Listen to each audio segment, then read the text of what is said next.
Hi.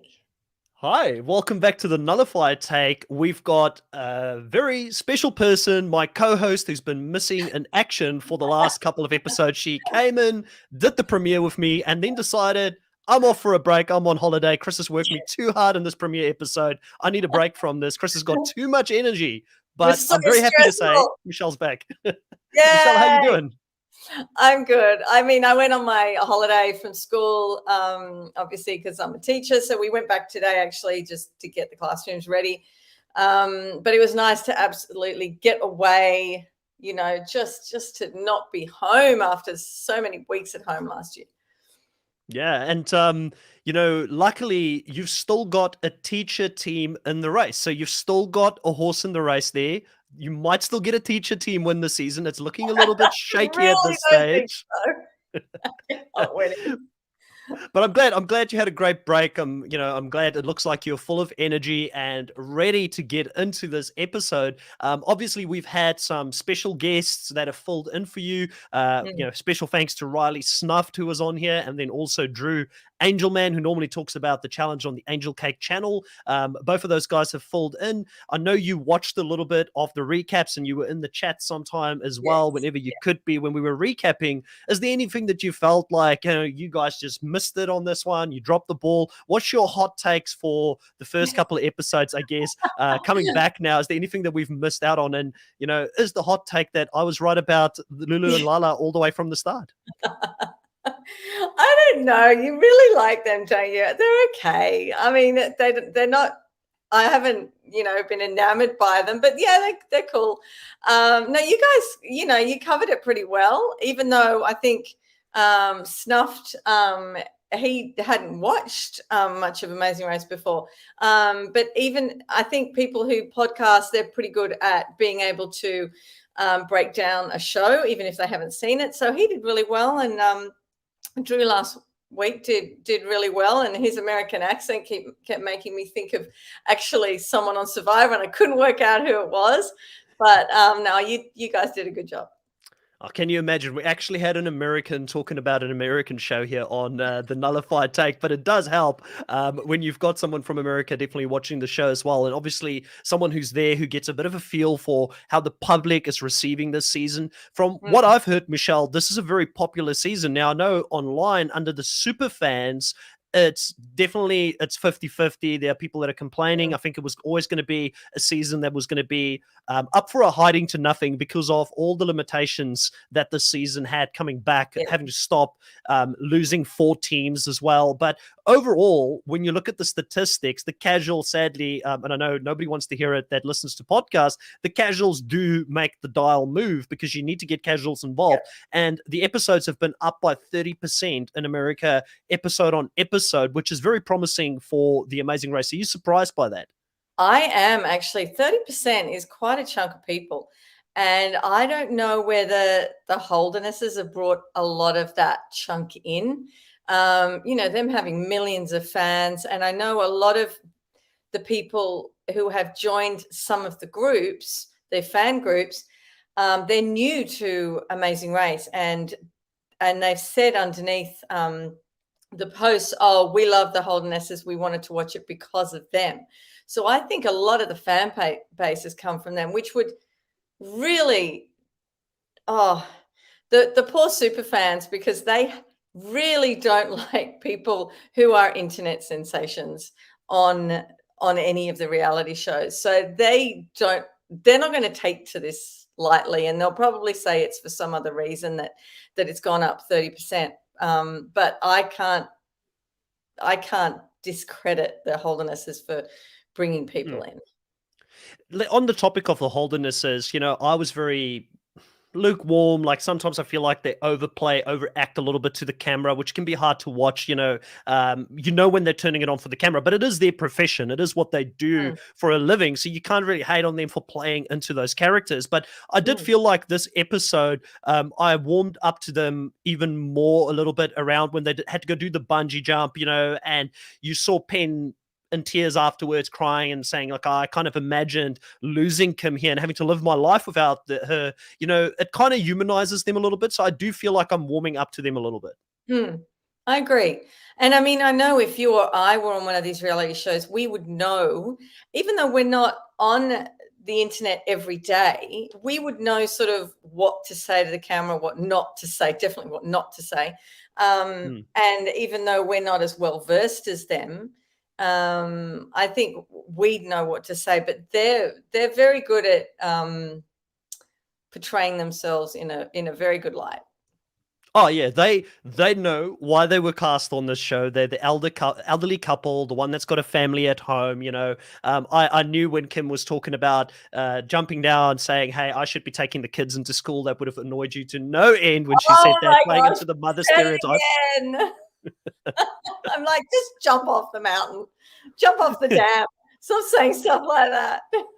Get to work, don't put us in a box, but like I said, and you said this as well, they know their role, they know what they're there for, and they kind of playing into that stereotype, and giving us a show at the end of the day. I think that if I was ever to get casted on one of these shows, people would hate me. I would be like the character person that would say obnoxious things, and they'd be like, this is Chris, this is who he is as a person, we've now defined him as this character. No, I don't think you'd do that. You wouldn't be stupid enough to make yourself obnoxious. You I don't know. Like, I feel like the editors could do it. Like, I feel like the editors could do anything to you. Great example this episode is the flight attendants, being throughout this whole leg, the editors took a dunk on them because you keep seeing how confident they are in their own ability. Oh, we've got this thing figured out. We know who's the best person who's going to navigate. It's Kayla. Kayla absolutely is trash at navigating to the actual checkpoint, and throughout this whole episode. And then they keep talking about, how, oh, we just hope Lulu and Lala's doing okay. And Lulu and Lala, in the meantime, is absolutely beating them. And it could have been very innocent, but it's, with the dodo music and everything playing at the same time, it's portraying them in a certain way. So I feel like the edit could make you look very obnoxious. If they wanted to do that, they could do that to you. Yeah, and I think Lulu and Lala were the ones who said, why do we keep discounting ourselves? Why aren't we having faith in ourselves? So maybe that's why they've got the edit that they have, because of how they are thinking of themselves anyway. Yeah, I mean, Lulu and Lala to me is the underdog team, and that's why I really enjoy them, because they were the hot mess team. I'll be honest, the first two legs, definitely the hot mess team. I took a lucky pot shot and saying that I would team up with one of them, the one that was the more aggressive one that tried to get the other one to forget about her ex. I forgot which one that was, but I kind of just said that as tongue in cheek. But one of the things that I did see with them in the first couple of legs was that they've got a lot of heart. Like, they are there, and they're determined. They're not going to give up. Like, I really am enjoying this underdog story, this more focused Lulu and Lala team coming back with a purpose, saying that they're racing now, not only just for themselves, but also for other people that may have lost a loved one in this pandemic. And I'm sure there's a lot of people that are watching the show that can relate to their situation and that are getting behind them at the moment. And they got second place this episode. Crazy to see them do so well. I know. I was so surprised after that debacle with the sausages. Like, what the hell? Yeah, I mean, the worst one. But let's get into the first one of the roadblock. Let's get into the roadblock for this episode. So the roadblock here is again a high challenge, and Shari is going to get done dirty for the second time in a row. She's the person who's got to go do this because Akbar is too heavy. You've got to feel for her. Oh my God! Like, what happened there? Why isn't he doing it? The poor woman. She's just standing there going, oh my God, oh my God, oh my God, oh my God, oh my God. And I felt for them so bad because I've done it. And it just, the fear. And when they were standing on the precipice, waiting to go forward, I'm basically standing there with them thinking, don't jump, don't jump, don't jump. It's awful. It is so awful. I cannot even tell you how awful it is. I would do it as a tandem jump because I'd have someone to hold on to. But having nothing to hold on to and just falling is the most insane, awful feeling. It's okay once you reach the bottom and then you're flying up and down and then you're okay. But that first jump is just so bad. And the screaming, I think it was, who did the jump out of Raquel and Kayla? Who, I completely forgot. Yeah, I think it was Kayla. Kayla did it because she took her glasses off. Well, she was screaming before she jumped. So she, like, I think they said go, and then she started screaming before she went even off the platform. So I was laughing at that. Yeah, I mean, listen, I've never ever done bungee jumping in my life, but I remember even as a kid watching this, like when I was like 10, 12, whenever the first couple of Amazing Races started back in the day, and they used to always have this leg where you had to go and do a bungee jump. And I always used to think to myself, I would never in a million years bungee jump unless it's for $1 million.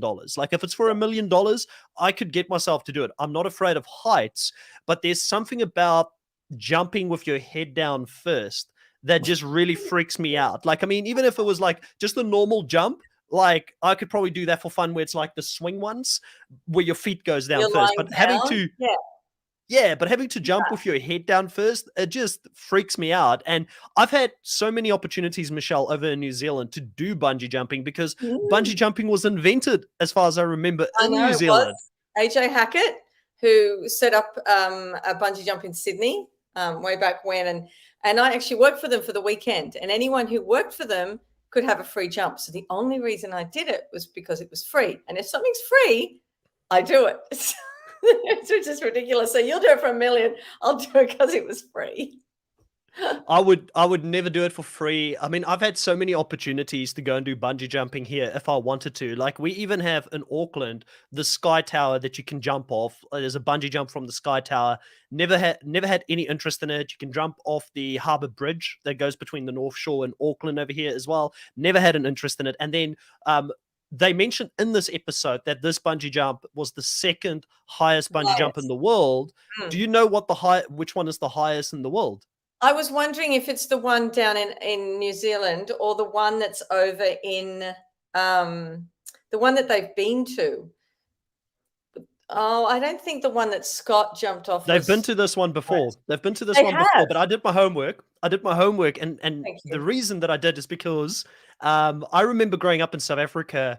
It used to be told to me that the highest bridge bungee jump in the world is in South Africa, and it is. It's called the Blowkrans Bridge, which is the Blue Mountain Bridge, basically, and it's somewhere in the Eastern Cape, and it's the highest one in the world. So again, I grew up in a country where I could have done this stuff, never had an interest in it. I live in a country where every possible place you can bungee jump off, they would find a spot for you to bungee jump off.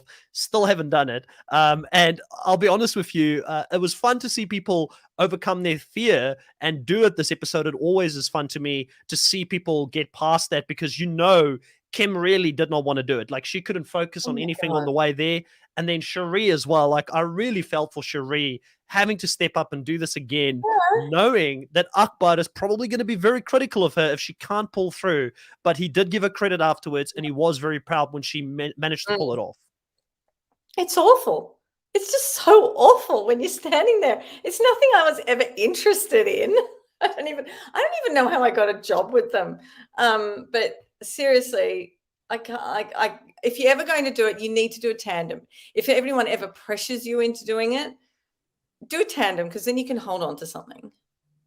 Yeah, 100%. We've got Chris Dixon here in the live chat so far saying that Michelle is looking very blonde tonight and Chris is looking like a male model. A little bit of an inside joke for those who are watching this camera and saying, I don't see it, Chris. I don't see it. Why are you putting that up there? I would like to believe that I'm good looking enough to live in Switzerland. Probably not the case. A lot of good looking people this leg in Switzerland. Have you enjoyed seeing Switzerland as this destination that they're going through at the moment? It's 2 legs that they've been doing already in Switzerland, sort of keeping in line with how they did 2 legs in England as well in leg 1 and leg 2. I love Switzerland. I haven't been. I've been there a few days, but not for any length of time. But I love the people there and the amazing views that you get in Switzerland. And I've enjoyed the lakes there. Yeah, I think it's beautiful. I think the landscape's beautiful. Like Penn said as they were driving, if I look outside, I might get, lost in that rather than focusing on the race. So beautiful landscapes for them to move through. It does remind me a lot of New Zealand with all the mountains and how green it is, especially the South Island looks very similar to that. So beautiful to see on the race. And I did say it last week as well, but I'm surprised by the fact that we are getting to see a lot of movement, people without masks, seeing people talk to other people on the streets. Like a lot of it's good to see because I thought it might be a very different looking race with very limited interactions with locals, which has for me always been a big part of the race. You want to see them interact with locals as they're doing these different leagues. Yes, and I know they didn't wear masks with a few of the locals, and I know that some of the locals did take rat tests or tests before they were allowed to actually do the activities with them. So they were all very safe while they were doing everything, and I assumed there'd be more mask wearing, but I'm glad there isn't, and they actually took the precautions and did the testing so that we could get something that was relatively normal for us to watch. So what you're thinking is that Arin and Natalia, as they got lost, they had a couple of rapid tests in their fanny pack with them, and they were walking up to those locals and saying, "Hey, do a quick rapid test for us, and then afterwards, you let us know which direction do we need to go in." And they found out that they were 50 kilometers in the wrong direction as well. Why did they keep driving? Like, seriously, get out of the car and just check. Even, the Autobahns over there, you can't go 50 Ks without seeing somewhere you can ask. Like, oh my God. I'm worried for them. Like, I think that for Arun and Natalia, like, I think a few people were very happy when they escaped elimination just barely in the first leg. I really wanted the police guys to do better. I felt really bad seeing them go twice, but again, I think one thing that this season has shown us, Michelle, is that if you're not made for the race and you don't have that skill set, you're probably going to end up last every single leg. It's very few times that we've seen races in the past, go, and it's normally these great races that have one bad leg that might go to the end of the pack.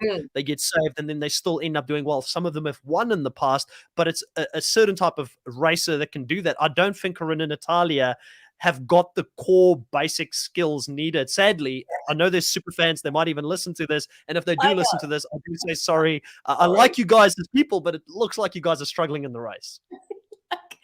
I know. And a lot of the fans, especially not the casuals, they're higher up than casuals, but they always say, let's bring back a race full of first outs. And a lot of us say that's just going to be the absolute mess, because great TV though. Imagine watching 11 teams who don't know what they're doing. And this has provided people with, the problem is that when the two teams came back, they had to do a U-turn, and it wasn't shown. It obviously didn't change the placings of the group, and that's why it wasn't shown. But obviously that kept them down the bottom of the pack. And I don't know. Was it a U-turn or was it a speed bump? I think it was a speed bump. No, it was a speed bump. Sorry, speed bump. It was a speed bump with a big green. It looked like a giant green cabbage. It was very strange. But it gives people an idea that maybe the people who are eliminated, lowered down, like first or second in a whole season, can't exactly give another good season and actually perform well. You know what I'm trying to say? I fully appreciate what you're saying, 100%. And just want to No, 100%. And I think that Marcus is sort of alluding to that here in the chat as well. He says there's a clear divide between the top teams and those who are at the bottom currently in the race as well. And I think that we're seeing it. And the thing here is that we thought by losing the other predominantly male team, it would weaken Dusty and Ryan. But Dusty and Ryan has consistently been able to perform really well on their own. And it also looked to me, if I had my little magnifying glass on this episode, I noticed that there's a little bit of an alliance between Kim and Penn and Dusty and Ryan. So it seems like they have found another team they can work with. Now, it doesn't mean that Kim and Penn wouldn't be happy if they do end up losing the next leg and they're not in the race anymore. I think everybody would be very happy, but it does seem like they do still have some allegiances there that they're working on. The top teams are working together, which means that they probably will continue to stay at the top. And I think that for some of the diehard Amazing Race fans, and I don't want to speak on all of them, I think some of them have been really annoyed annoyed by the fact that in recent seasons, alliances have started taking over whoever does really well, and then it pretty much dictates who the top 4, top 3 teams are going to be, because there's these strong alliances that just cut certain teams out that are never going to have a chance. Like Arun and Natalia, they're that far behind. I don't see them coming back in because they're not even in an alliance. And I don't think anybody's going to work with them because they don't have any credibility or any CV to show that they're good enough to have as an alliance member at this stage, or a team. True. And they're going to be last out of the next episode. I think it's 2 teams and 3 teams in themselves leaving the plane. So it's not looking good for them. Yeah. So we've got here Iga saying in the chat, first to last can happen very rapidly, which is true. And I think we might have a little bit of foreshadowing even here in this episode that I'll talk about a little bit later as we continue on to the next checkpoint that they had to do when they had to go to the Detour. But I also want to acknowledge Jimmy here in the chat saying, I would love to see the bottom teams come in first for a change. Ryan and Dusty look unstoppable at this moment. Obviously, we will talk about some of the preview for next episode, which looks very interesting, and we might see a little bit of a shake-up there as well. But let's get on to, I guess one of the things we haven't spoken about, Michelle, is a big interesting point, even before we get to the Detour, is how they're getting between legs, between the Roadblock, between the Detour at the moment. They don't have the luxury like other Amazing Race seasons have had of only public transport, being able to get a taxi who can easily navigate for them. There's a lot more emphasis now being put on them to be the navigators themselves, to drive themselves to where they need to get. They did make it slightly easy on them, giving them automatic cars here, no stick shift for this specific leg. But it's been a pretty big equalizer because navigation skills have become important, and being able to drive yourself from point A to point B is important. And some teams are doing better with that than others. I think that the flight attendants has also shown here in this leg that they have got some serious weaknesses there, and that if they don't get their navigation sorted out, they may be in danger sooner than what we thought, because I think most people thought they're a top 3 team. I know. Well, they had the potential to be, and you know what? They can still pull it off. It's just, do Americans not really drive anywhere? Like in Australia, we like for our holiday, we didn't take any planes, but we're regularly driving vast distances, and we know how to use a map. We don't really look at GPS that often or things like that. I don't know. Do they not use maps as much as we do here? They seem really clueless with a map, and it's a piece of paper and it tells you where to go. I find it extremely interesting, but I know this is so stereotypical now, but the guy who's been in prison for 10 years, he's the navigator on the maps, and he's not been anywhere. I know he's traveled a little bit since he came out of prison, but still, he's an absolute gun with a map in his hand, and he's able to navigate and get Dusty from point A to B, because the navigator is the most important person, and that's not the driver so much. Though. He's a very cluey individual, and I think he'd pick anything up really, really fast. But you know what? I know males tend to be better map readers than females, and I'm sorry for any females watching. It's just how it is. I know reading a map, I can read a map, but I have to turn it around to the actual way that we're going. Whereas my husband can actually hold it up the right way and know that we're going this way, but the map's going this way. And I can't handle that, but I need the map to be, you know, around the right way for where the car's traveling. But men just seem to be better at that sort of skill.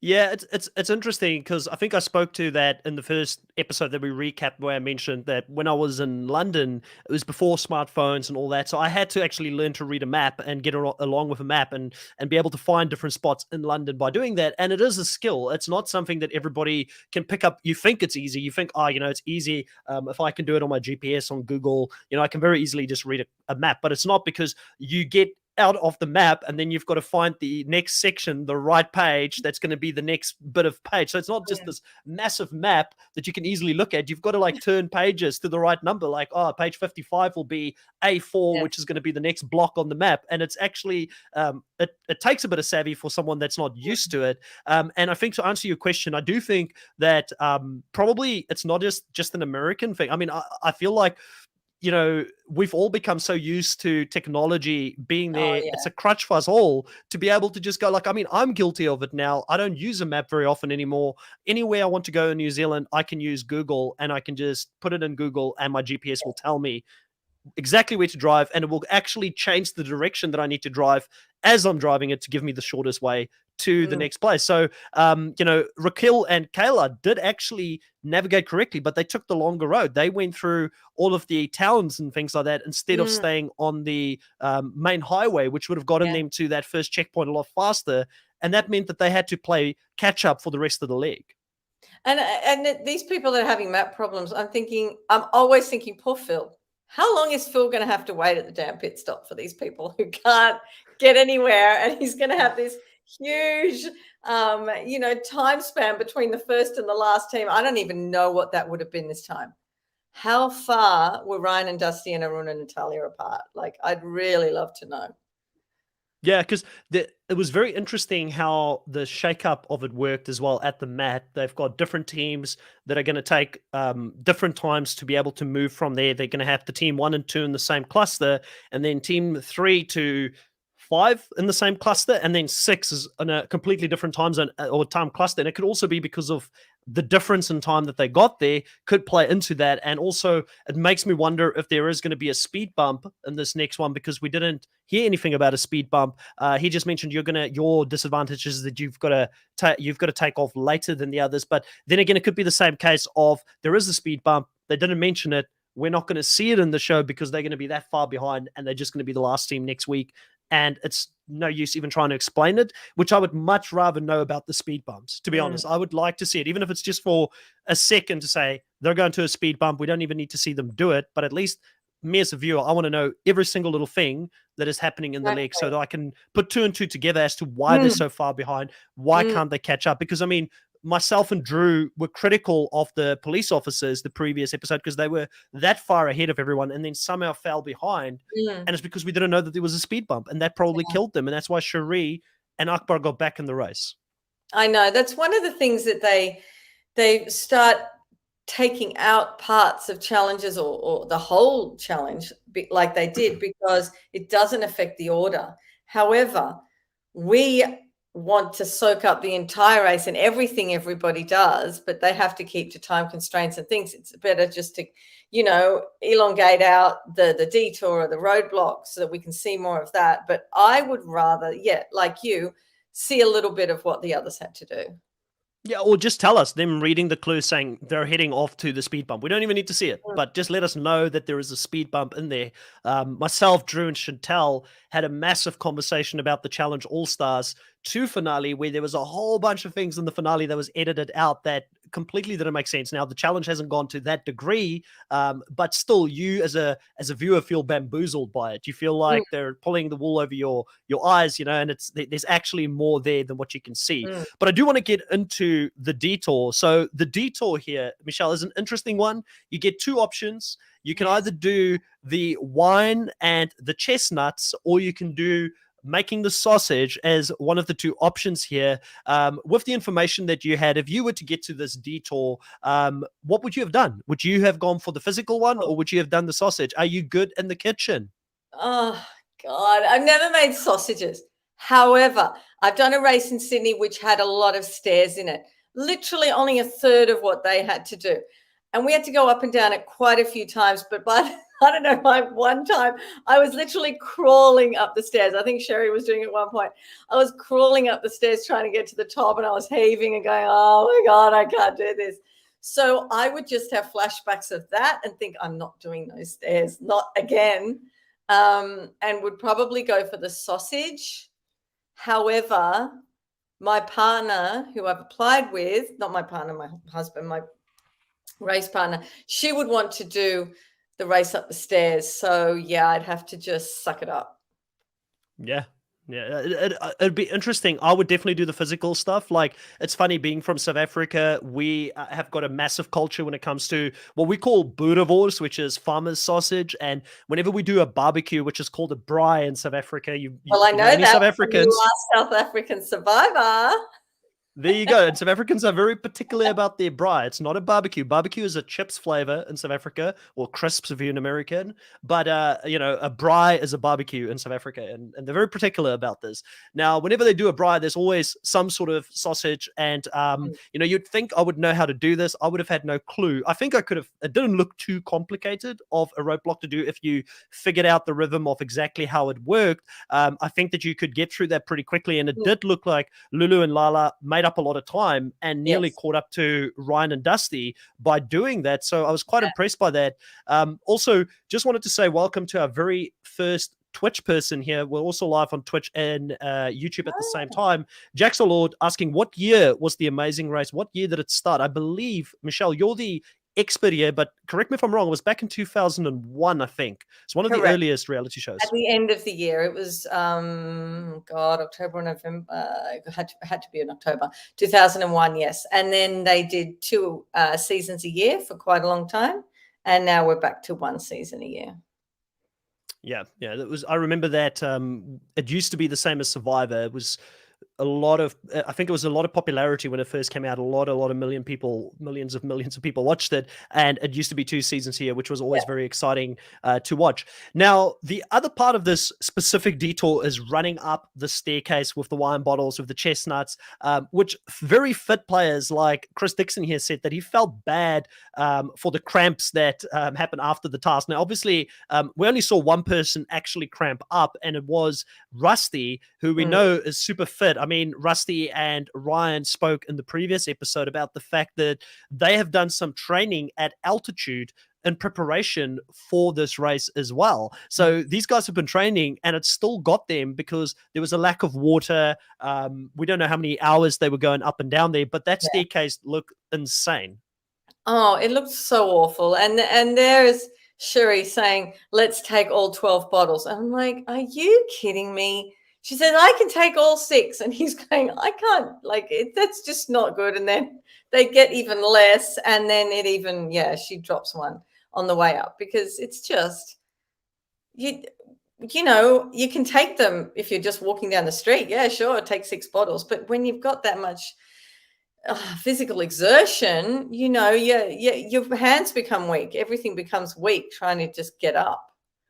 Yeah, and as someone that's done a lot of Spartan obstacle course races and half marathons and that type of stuff, I used to love competing in them. I haven't done so for a long time because you Australians have got all the best competitions. And since I can't fly at the moment, I'm kind of stuck over here in New Zealand and can't compete as much as I used to. But as someone that's done that, I physically have gotten to the point where I've had cramps. And I tell you what, it's the weirdest feeling when you're in the middle of a race like that, because your mind is telling you, I'm good, I'm ready to go, but your body is telling you, I'm not going to listen to you, and nothing that you can't outthink a cramp. You're going to go down. And Ryan being there for him in that moment, saying, "Hey, is there anything I can do for you?" and being very supportive, but can't do anything. And I think it came down to these races not being sufficiently hydrated when they were doing that leg. I didn't see any of them drinking water or anything like that. We don't know how hot it was, but Ryan had to strip down from his sweatpants to his shorts while he was doing it, so he wasn't appropriately dressed. I think it was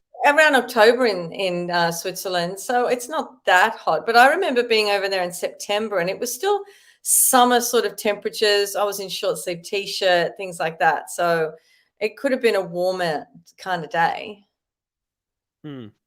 Chris also asking here, did Phil seem a little bit off his game at times when he was speaking? Not the entire leg, but he stuttered a couple of times. I didn't really notice Phil. No. Yeah. I didn't. But I'll look out for that. Yeah.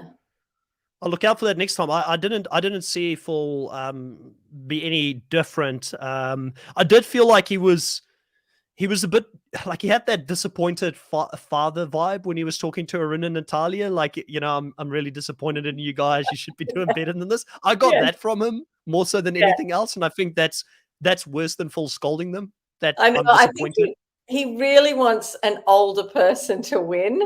And Arun fits the mold, as do Kim and Penn. And I think he's just disappointed. He's like, come on, guys. Come on and do this. Now, Like I said, Lulu and Lala definitely my favorite team of the season. Really enjoyed this leg of them. They get to the part where they have to do the sausage, and they basically I think become the underdog team because of the fact that they say, hey, we're doing this for everybody that has lost someone in this pandemic. We've lost someone. Our grandmother showed us how to do some of this. They get through it. They do pretty well, even though they both say they really hate making food at home. That's not their forte. They're not going to be making any sausage soon. I think one said they might do it for Thanksgiving, and then they laugh about it. So it's probably not going to happen. But I found it really funny where, Lulu and Lala, they do know they have got their priorities straight. When you're in a foreign country, and I assume they're single, work in a few minutes in the leg to at least flirt as you're going. If you see somebody that's cute, let them know. And I thought it was a pretty funny moment to see both Lulu and Lala really having a bit of a flirt there with the locals and interacting. I enjoy the interactions that you have with locals on the race. And like I said, they're just growing for me as a team. I'm really enjoying seeing them. And I hope they can find a way to, if they don't win it, I hope that they're there until the end and we get to see them in the whole race. Yeah, because they're entertaining. And you know what? A lot of the fans don't like the whole flirting thing. They think girls are using this advantage, yes, as an advantage. And it's not the men who say it. It's mostly a lot of women who don't like it. But geez, if I was on, I'd be using whatever I can to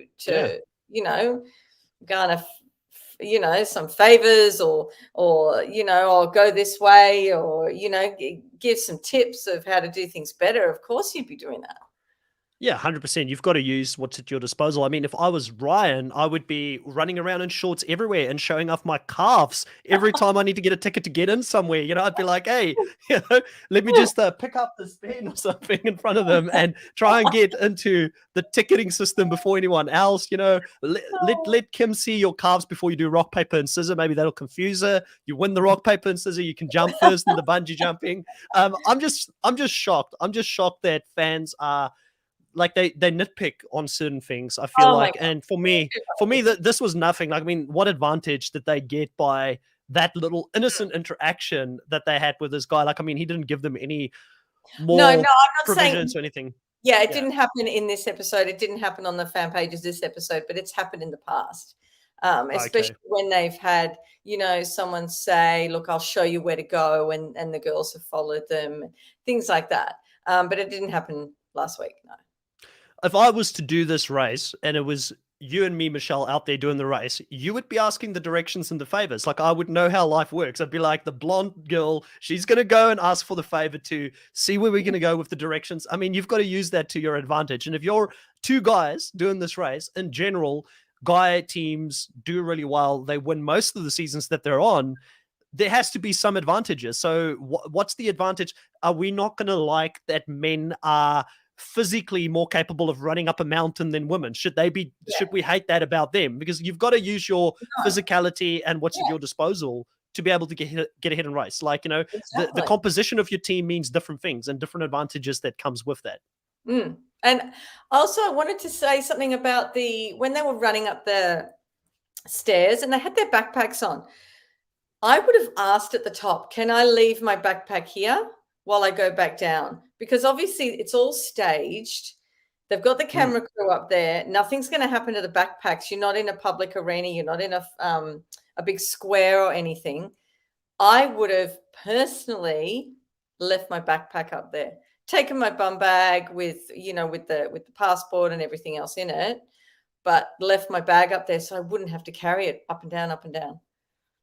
That's a great point, and I 100% agree with you. When I saw that, I had flashbacks of when the season that Jessica and Cody, and I know Jessica and Cody is not a very loved team by the Amazing Race fans for whatever reason, and I will defend them. Maybe that's my hot take because I saw them in Big Brother and I knew the abuse and bullying that they had to go through in that season to get onto the Amazing Race. So there was such a small break between seasons that when Cody was there, I don't even fully think he knew where the hell he was half of the time because he just like a week ago came out of a house for like 90 plus days, or he was locked away from civilization and he couldn't trust anybody in that game because they all betrayed him. And now he's with another bunch of strangers. Obviously he's going to be a little bit awkward, and be like, I don't know if I could trust anyone, but I digress. And I had a point to why I brought them up.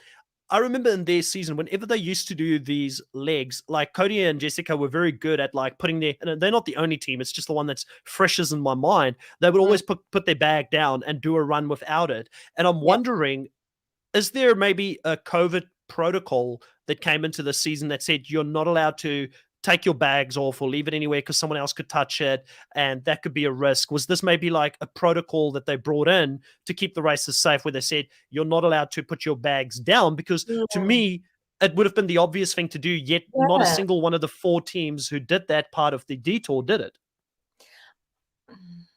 Good question.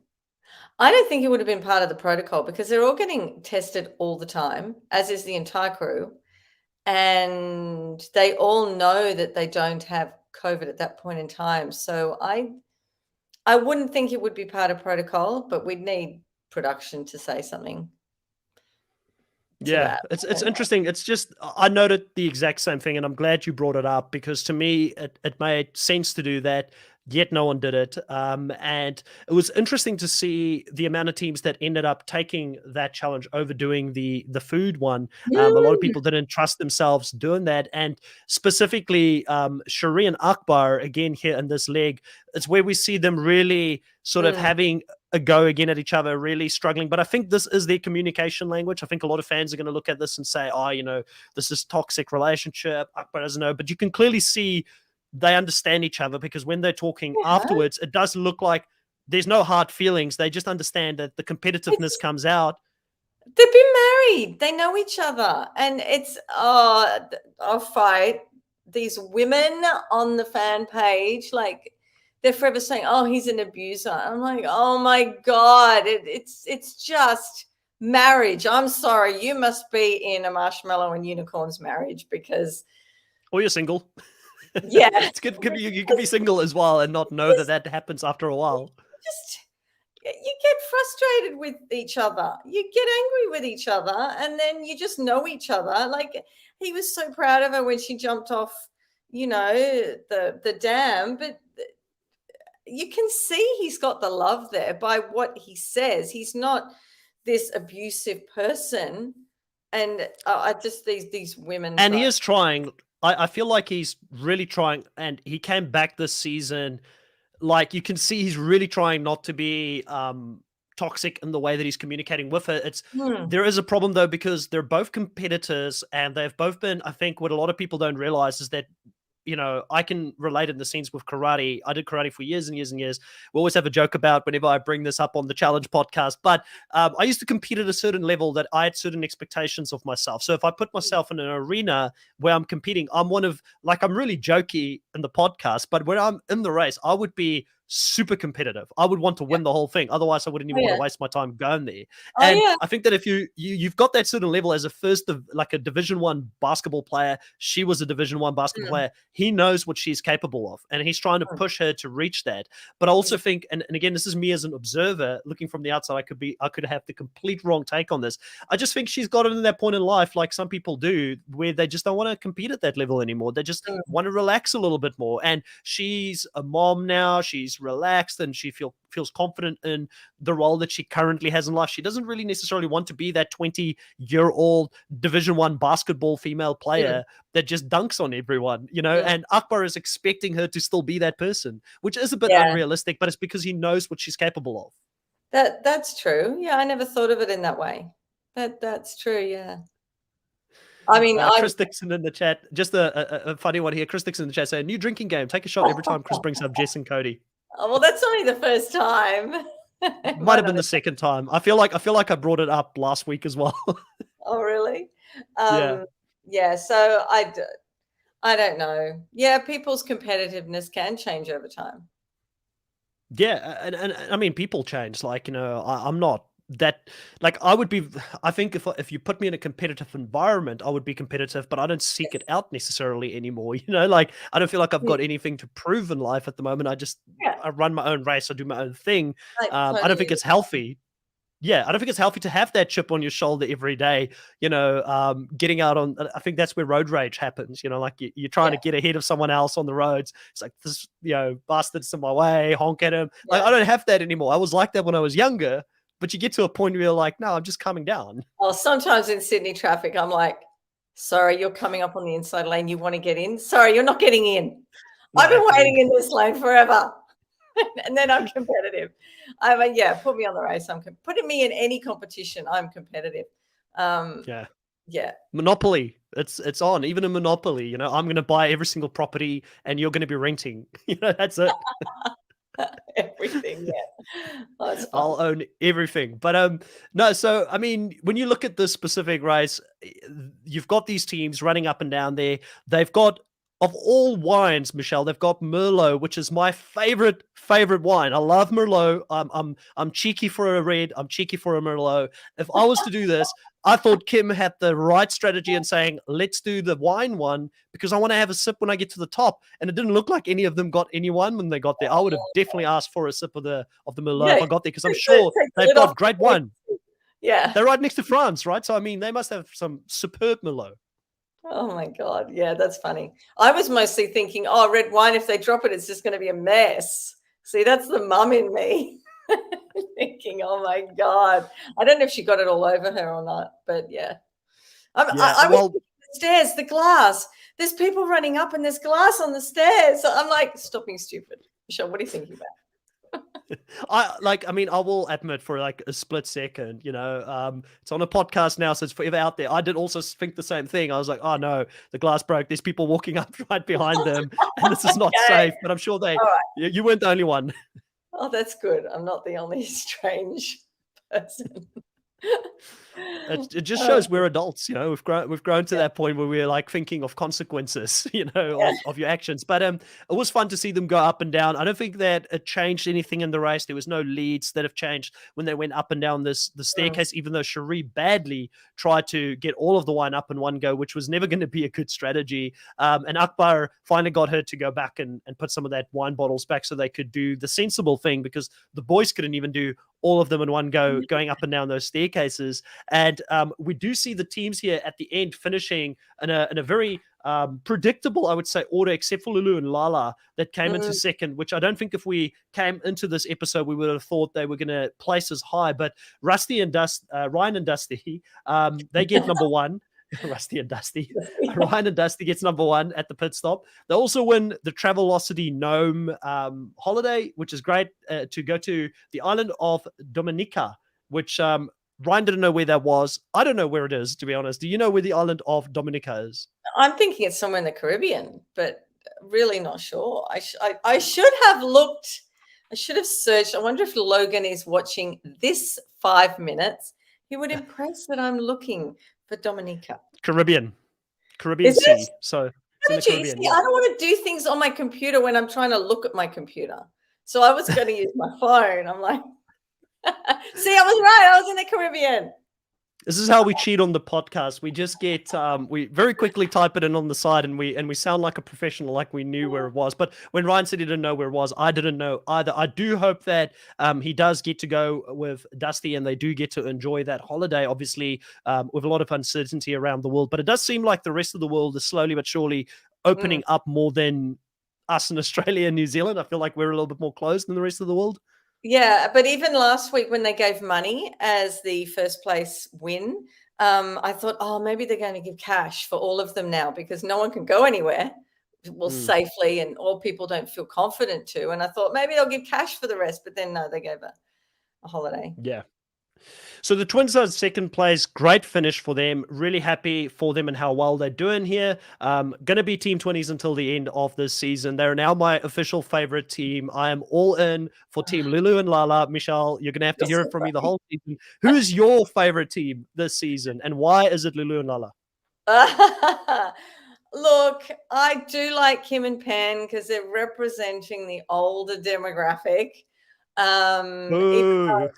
I know, even though they're not as, they don't jump out on the screen for me like Arun and Natalia. I wish they were doing better because I really like Arun and Natalia. But they seem like such a great father-daughter like pair, and they've got such a great relationship, and Mm, they don't get angry at each other. Even when things are going bad, they're very supportive. And mm. yeah, I do enjoy them. I don't have a single team this season that I don't like, and I'm not just saying that because I've got a No, podcast about it. same. I I actually do don't enjoy watching either. all of them. Same. I don't either. I mean, it's very rarely that I don't. It's very rare that I don't like a team in even in a whole cast of 11 teams. But yeah, they're all very congenial, aren't they? Does this make the season a little bit more boring in a sense, because it's always fun to have a villain team? It's always I fun to have a team you don't want to do well, and then exactly. they keep doing well throughout the season, and you're like, when are they going to lose? When are they not going to make it? Yeah. If this was a normal season, yes, quite possibly. But because it's such an unusual season, I don't think it can be a boring season, even with Mm. such nice teams. Yeah, no, I agree. I mean, all of the teams really, really great here. The rest of the teams come in. Kim and Penn in third place. I still think they're even though the 20s are the team I want to win as the underdog team, not taking anything away from all of the other teams, like I mentioned. I actually personally would not be angry. Maybe Arun and Natalia, I like them, but I don't know if I want to see them win after they have come in last so many times now. I feel like, but I don't think there's any danger of that happening. Watch me be wrong here on the very first season I ever podcast about, but I don't think that's Yeah. happening, Michelle. No, I don't think they're coming anywhere near number one. No. Yeah, so I Kim and Penn third place. They're my winner pick for the season. I think they're gonna take the win. Yeah. I'm on to the case. Like, I like to always dissect edits. Like I used to drive Riley absolutely nuts when it came to Survivor, reading Oh, into the edit, yeah. and half of the time I was wrong. Like, I normally got the second place, Really? not the winner. I normally got the But second place, not Survivor the winner. edits are so good.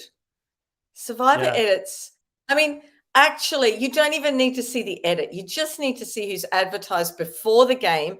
And then it's down by half the cast anyway. You can tell who's going to go out in the first before merge just by yeah. looking Who at doesn't who get they're screen time, advertising. or who does? Oh my God.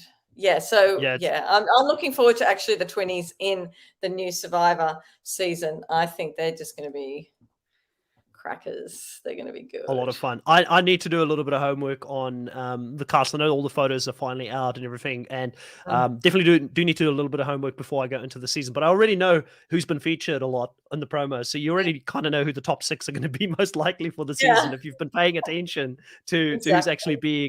being sort of, I guess, put in front of us. And we're talking about Australian Survivor for those that are listening to this podcast and that are not in Australia and hearing this at a later stage and you're over in the US.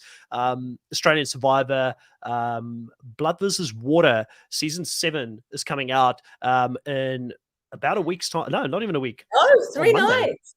3 Monday. nights. Monday, yeah. Night. I'll be talking about it in a week's time, but Monday it's going to come out, and very excited. You would see a very familiar person in Sandra Diaz-Twine that is going to be there as well. She's somewhat known in America. I think she's played maybe 5 times, maybe Somewhat. won a few times. Somewhat. Yeah, that's Monday. From Monday, my life ends. And I don't have a life for maybe 8 weeks or something. It's just really hard. Yeah, it's gonna be busy. It's gonna be a lot of fun. Now, I do want to finish off with the amazing race and what we saw here in this episode. Flight attendants coming fourth. They do overtake Akbar and Shari in the run, going to the pit stop, showing Mm, that to have that cardiovascular fitness. I think we've been seeing a story. The editor's telling us a story that Akbar and Shari is struggling. The leg that they lose, the leg that they go out, it's going to come down to the physicality and them yeah. not being able to keep up with the pace, is what I'm getting. I think that too, which is very sad, Yeah. because they've got the passion there. They just don't have the follow through of being able to do it. It's very, very tough, right? I would love for them to win. I mean, Akbar, everything that he's doing with the kids, like, Oh, I mean, amazing. that's just awesome to see. So, but I think him just being on the show and doing well is going to be such an inspiration for a lot of kids there, where they're going to be like, oh wow, someone Mm, that's grown up in this area can do anything and mm, become anything, and that in itself will motivate people. I think so. That is good. I mean, obviously the money would be so much better, but yeah. still, I think it's not going to be for nothing. And then Arun and Natalia coming in last. I did feel bad about everything when they said, we feel like we're letting the people back home down. We're super fans. We feel like we're letting fans down. And Yeah. it is sad when you're going down that road. But I do feel the sad thing, Michelle, when it comes to a race such as this, or even sport or life in general, momentum is such an important thing. And when Yeah. you have it, you're on top of the world, like Ryan and Dusty have been this game so far. But when you don't have it, like Arun and Natalia, it's very hard to begin from a standing start. Like if you don't have that momentum, and I think the edit, even though it's trying to tell us Ryan and Dusty is gonna flail out next week and stuff's gonna go wrong for them, I still think Arun and Natalia, that's my prediction, they're out next. I just don't see them coming back. I've lost faith.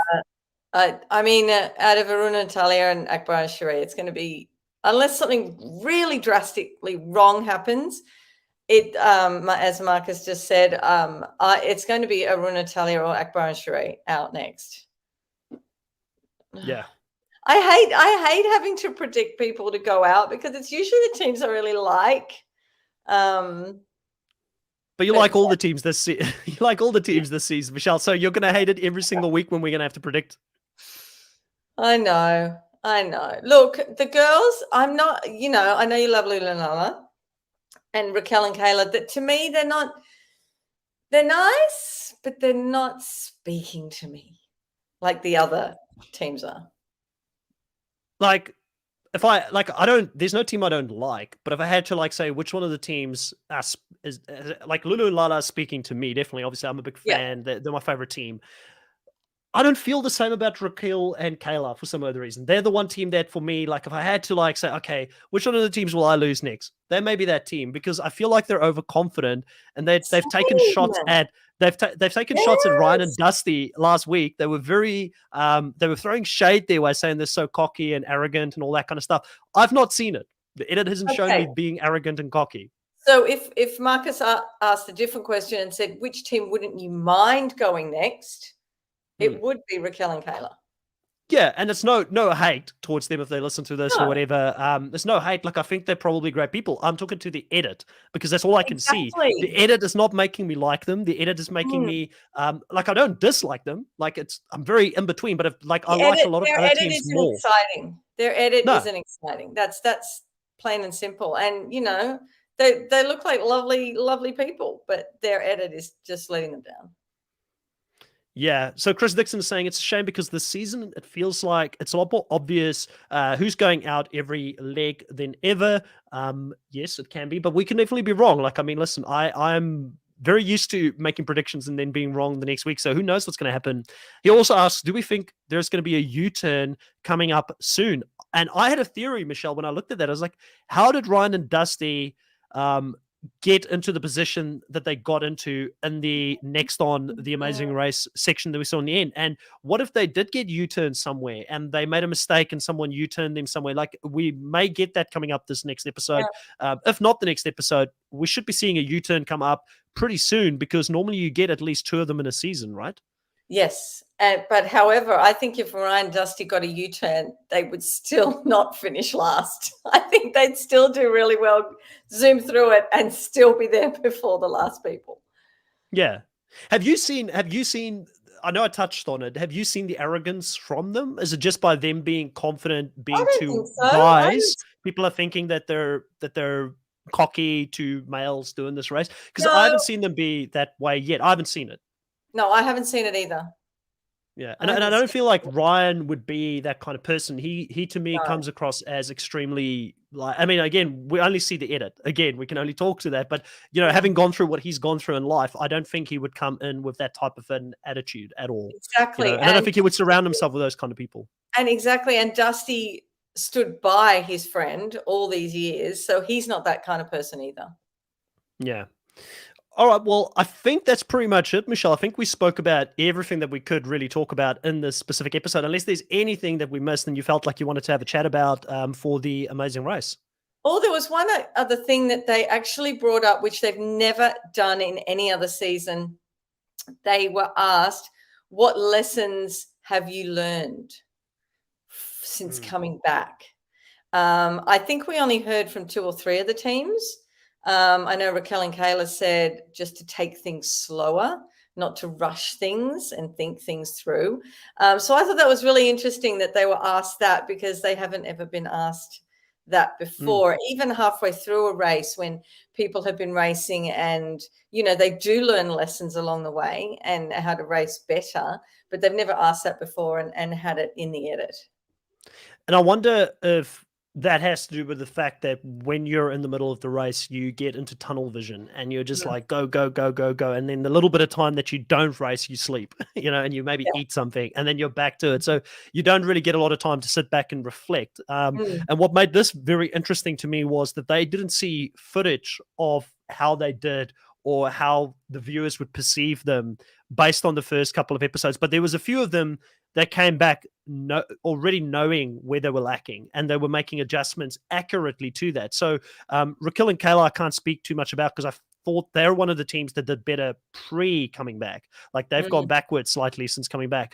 Lulu and Lala spoke about the fact that they learned that they need to focus a lot more, and that they also need to calm down and not get scatterbrained, which they've clearly come in with a different attitude and mindset, and they do seem a lot more toned down, their personalities coming back. And then you had Ryan and Dusty talk about the fact that they went to go train at altitude to become fitter. They didn't feel like they were fit enough. And I'm like, that's scary.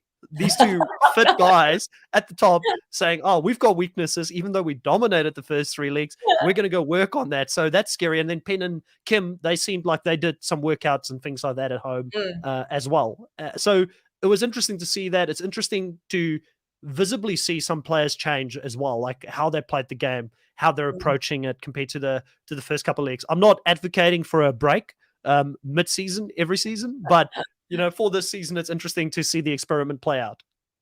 Exactly. I think it was good for some of the teams to have that break, and maybe they're racing better for it. So good luck to them. 100%. All right. Well, as we close off here, Michelle, it's been great to talk to you about the Amazing Race League 5 here on the Nullify Take. You will be back next week. I'm hoping, even though your life's getting pretty busy, to talk about the next league of the Amazing Race. I've got Michelle back now until the end of the season. So for everybody that really enjoys Michelle's take, she is full-time back until the end of the season, until we finish this one. I don't think it's going to be too long of a season with not that many teams really in it. Probably 8, 9, 10, 11 episodes in total. I feel like it'll be a shorter season, which is great. Someone wrote down the other day when it is, actually, because I think they found CBS's guide. But I was doing something at the time and I didn't look. It seemed to be less episodes, but I'm going to have to look that up, and I'll have it for you next week. Awesome. Well, for everybody that's listened and got to this point of the podcast, I want to thank you for listening. It's always great to have you here. If you have not subscribed yet to the channel, please consider subscribing, follow this content. If you want to see more podcasts, the more people that subscribe to this channel, the more it motivates me to add more and more shows to the podcast. Like, I'm a bit of a TV addict, so, if there's other shows in the future that people want me to dive into, it will definitely motivate me to do more. But coming up here in the next week, we've got Australian Survivor, Blood vs. Water season 7 that is going to premiere this week. I should have a podcast up for that towards the end of next week, probably Friday or Saturday. I do have a special guest. The way that it's going to work this season is that I will have different guests most likely each week, and maybe one person that will be on more than others as my backup person if I can't find another guest for it. But I'm hoping to speak to a lot of fans within the Australian Survivor community, a big super fan from the US who've been watching it a lot, Jake, who you guys have seen on the podcast before. He will be back as a person that will come on the podcast as well. And fingers crossed, I've got a few players that I'm sort of potentially talking to. It's a little bit harder sometimes to get Australian Survivor players to do podcasts, but there is 1 or 2 that I might be able to persuade to come on and talk about this season. It's just such a big undertaking, Michelle, when you do podcasts about Australian Survivor, because most of the time you're talking about 3 episodes, not 1. I know. It's just a nightmare. I mean, I haven't ever podcasted about Survivor, but I just kudos to the people who do about Australian Survivor, because you've got so much content to sort of try to put into an hour if possible, because people generally don't like to listen to more than an hour. Yeah, you did the retrospective with me and a bunch of people once, but it was sort of a season overview at the end, which is pretty easy to sort of dip your toes into. But we'll be back next week to talk about that, guys. So keep an eye on the channel, and it's been great having you here. Thank you so much, and speak to you next time. Goodbye.